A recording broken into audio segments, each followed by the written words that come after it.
So this video here is on a 2012 Chevy Equinox that had installed out. It had cam crank correlation problems. We figured most likely it had vent valves. We were wrong. When we did the leak down tests, most of it was just carbon on the valves that was holding up the leak down test, and we got those valves cleaned up by just tapping on them with a hammer with air pressure in the cylinder, a little bit of carbon choke cleaner. We got those cleaned up. What may have caused the cam or the timing chain guide to break in the first place might be that it was low on oil. When we did drain the oil, it only had like 2 quarts in it. It did have some vertical scoring in cylinder 2, or cylinder 1 had some vertical scoring in there, so that might have something to do with oil consumption. But after we were all done with putting timing chains in there, that was the vehicle was a running vehicle. And yeah, it just goes to say we got really lucky on this one, and it's back on the road. Thank you. All right, we're starting the video here. This is what happens when you don't do your timing chain and you just let it ride. This is what happens. Don't let it ride. Whoa, let's get the light.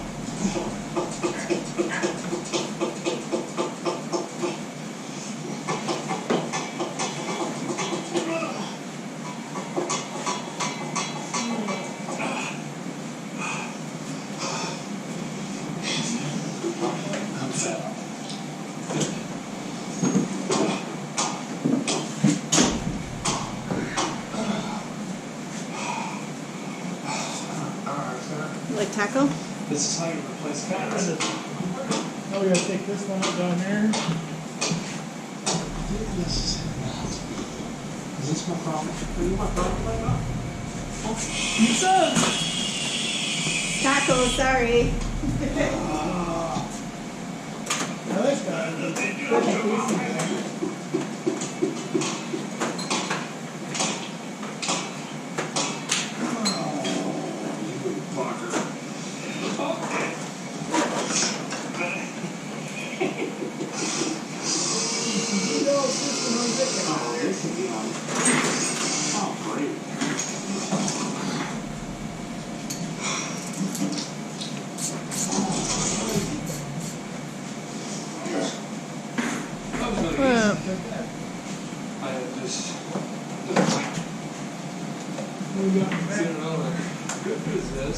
We gotta take some bolts. I could take that to the scrapyard and get about $260. Everything's fine. There's plenty of space in the memory card. Alright, now the cam cap here is a little bit difficult, but we use this little slide hammer and a bolt on here. That seems like that might be the way to do it. It was settled in the late 1830s and named in honor of General Ulysses Grant. Yeah, that's how you do that. The daughters of the American Revolution.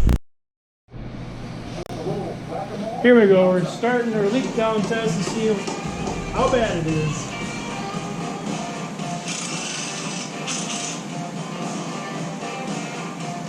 And once the train is removed, we get another reminder of how solid this car is.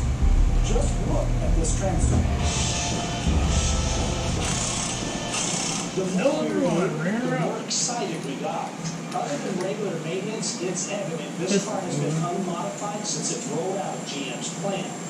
No signs of performance parts or hack work can be found. This is 100 a PSI. sweet ride when we're done with it. For more information about any parts or equipment we use today, log on to PowerNationTV.com. About 30% leak down? Welcome to Engine Power. Today It's we're okay. getting back on our triple Must be going by the rings. which is this But 1973 it's split bumper Camaro that we will be taking to our annual barbecue and burnout competition later this year. Our version of a triple threat car is pretty straightforward. It has to be a street car that lays down big numbers on a dyno, turn in respectable lap times on a road What is it going in here? quarter-mile in stellar fashion. I bet it's coming through the oil. That car is what I call a survivor. It's unmodified. It was owned by smoke one machine woman pretty much its I entire think it's life. inside the valve Now, cover. she worked for Tiffany and Company in New York City and bought the car brand new.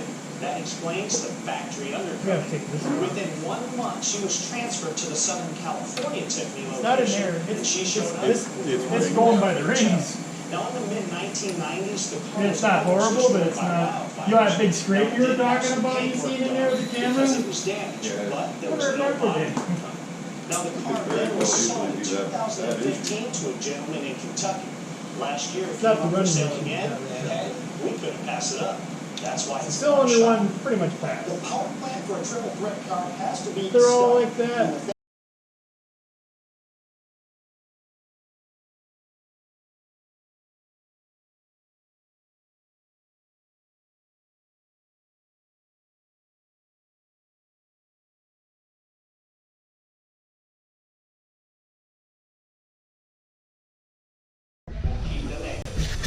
Composite paper gaskets like this are well known for leaking fluid from the inside out, developing an external leak. Glue blocker differential gaskets Why not just take it off the stand? outer silicone coating. Now the sealing secret actually comes from the elastomeric. Boil it in there. Brake cleaner boiling on the valves in there. We're not totally sure if they're bent or if it's just all the carbon, because there's a lot of carbon in the, this is a direct injected vehicle, and there's a lot of carbon in there. Maybe that's what maybe we're not quite at totally at bent valves that we're at, we're going to try to clean up, we're going to try this one cylinder and try to clean these valves up, and then we're going to wrap these valves with a hammer. And then we're going to see if this gauge starts to go up. If it does go up, we may not pull the cylinder. If it doesn't, then this whole thing is getting tore down. Alright, so the new timing chain is installed. The components are installed. The timing marks, they were lined up. We spun it over once and we still have 16 links between here and we're lined up down there. So, looking good.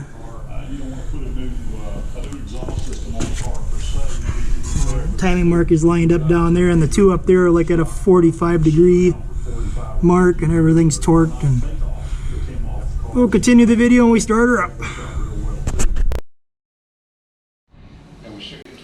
Now we're getting ready here. She's all together. We're going to clear the fault codes, and we're going to see And basically, probably that correlation. we'll just extend this wire. We had the battery unhooked. It might be over to the gone. coil, Might just be the mass and then airflow or this will something. go there, that'll go there. Coil pads. This, the science, Yeah, they'll boom, clear it. lightning shoots down the hoses. We should have. There's only fault code theoretically- is like none of the things ran. So Freddie's kind enough is digging into the tires for me, and he's gonna. Here we go. I'm going to key cycle and we'll see if we got enough juice to bring the I'm shooter. having a tough time figuring out how to jack this thing up, I'm gonna be honest. And on, I'm baby. finishing up the coil here. Hooked in with it.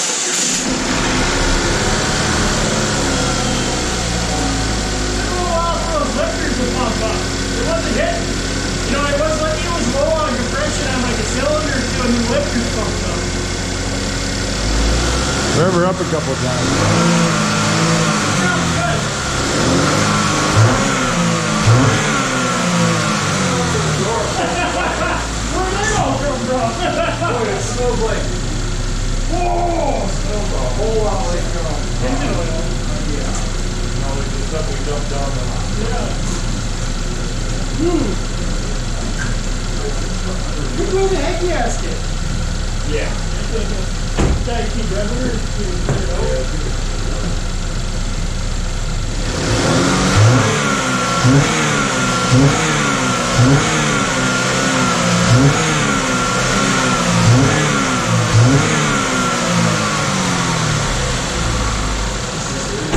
When this warms up now, we're gonna do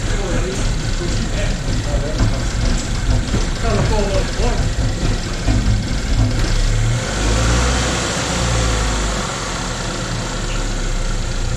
Clear it up.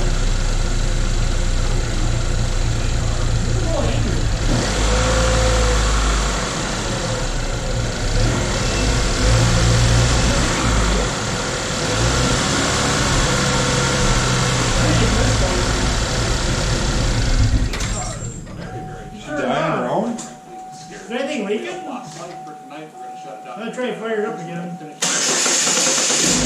Got some press.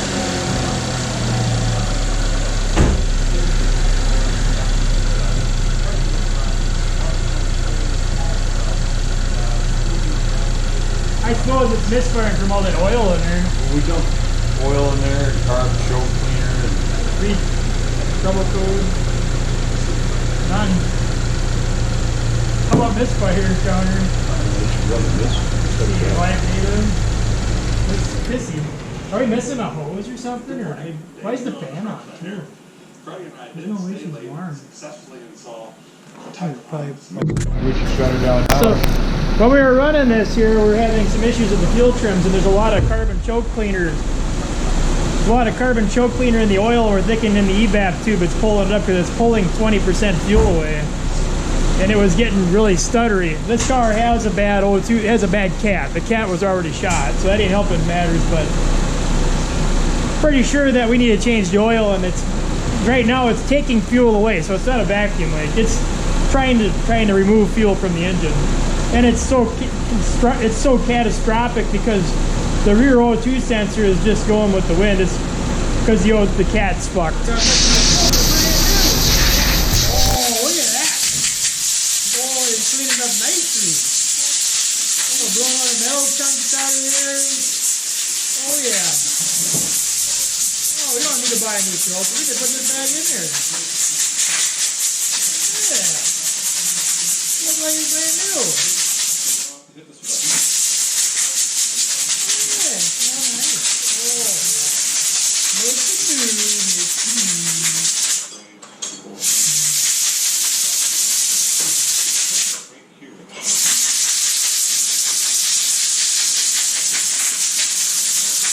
You probably could put this back in there. Well, the good news, a lot of 7,000 RPMs. This thing runs great now. You just gotta feed it the onions. You gotta give it everything it's got. Give her the berries. Yeah, take her to the edge. Maybe like 115, 120 is probably its top speed. But yeah, it was there several times.